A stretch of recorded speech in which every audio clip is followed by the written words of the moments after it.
All right, on the phone with us right now, this guy's just a toddler when that happened. Mark Cuban is the owner of the Dallas Mavericks. You know, Mark is famous for having gotten out of the markets just right before the whole thing collapsed.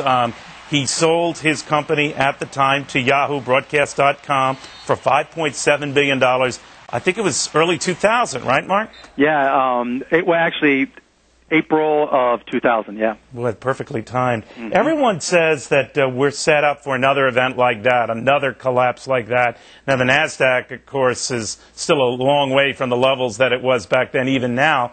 But the market itself is kind of heady, they say. Do you buy that? Not really, because there's just too much money going around. Everybody's been trained to put money into mutual funds, to find outlets for their savings other than banks. And as long as all these funds have to invest their money to compete with other funds, you know, I don't see there being a big fall off unless there's some sort of trigger, and we haven't seen that trigger yet. So let me get your take on the people now who say that we might have stabilized, but they're getting a little cocky. Well, Tuesday was just an aberration then. What do you say? Well, everybody's a genius in a bull market, and we've been going up for so long. No one has a reason to doubt their ability to pick stocks or to pick indexes or to pick places to put money. And when that happens, that's usually your first indication that something bad is around the corner.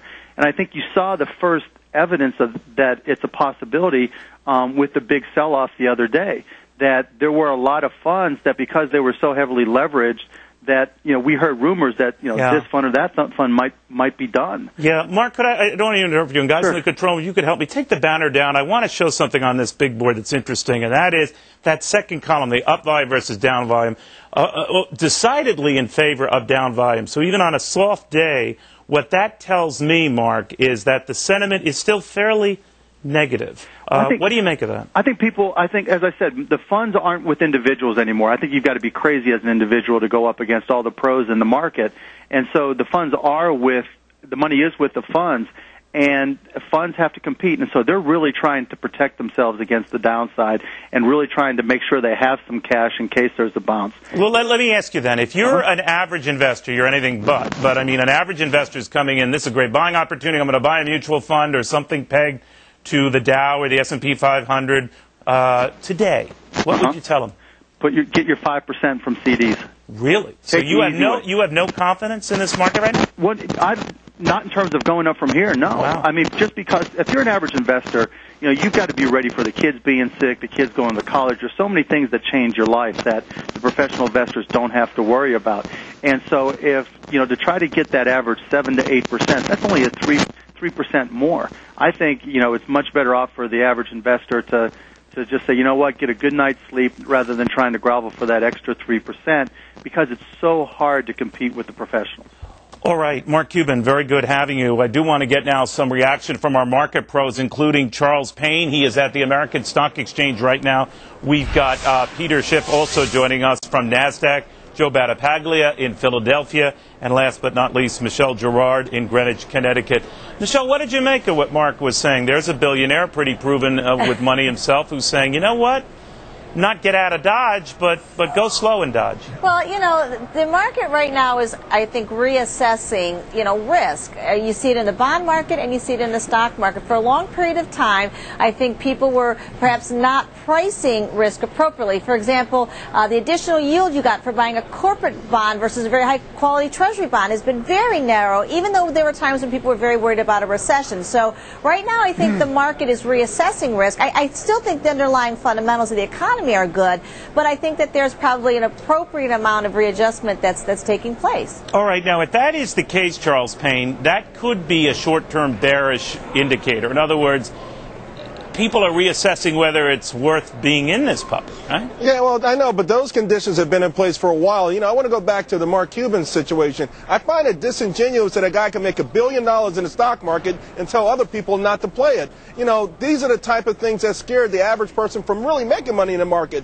These are small-time blips, whether you take a 1-year chart, 5-year chart, and certainly a 20-year chart, and I think that this is going to end up being a great buying opportunity. But Charles, his history proves that there's such a thing as good timing and bad timing. Had he sold his company, whether Yahoo was interested in buying it, just a few months later, he wouldn't have gotten $5.7 billion. You're absolutely right. He got out. He made a lot of money in the Right. stock market, though. And the point is that the average person watching this show should not be afraid of the stock market. And I think that's the message that you get when you pick up a newspaper, whether it was yesterday or tomorrow morning. All right. Well, you should stop looking at the wrong newspapers. Joe Battipaglia, what do you make of that? That the perception right now with this volatile week, people are ants, are they?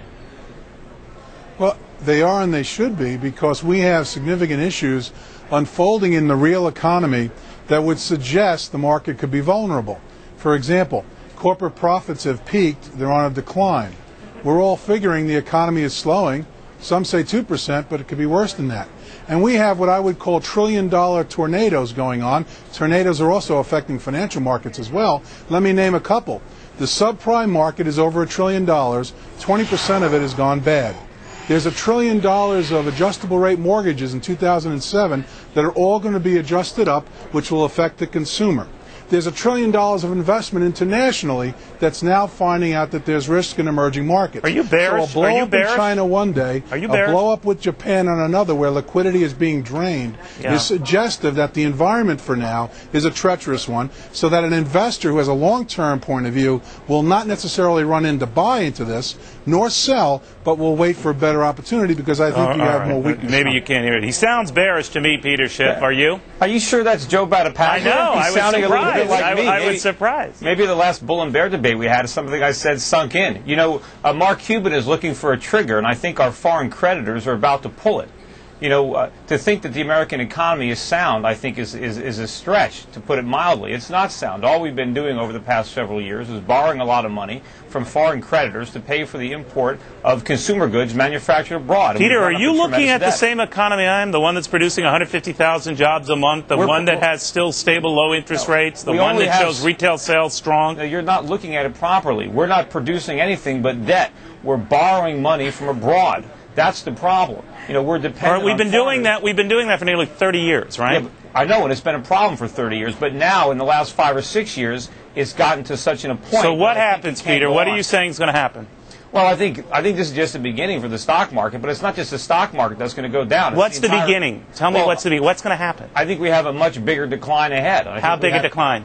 Substantial. What is substantial? For well, we might take out the lows from 2002. Okay, all right, Charles, you just heard that. We take out the lows from 2002. That would be a multi-thousand-point hit. Yeah, it would be, and I totally disagree with Peter. You know, listen, as you mentioned, Neil, a lot of these things have been in place for a long time. There are a lot of people out there, like the guy who has a sign, the world's coming to an end.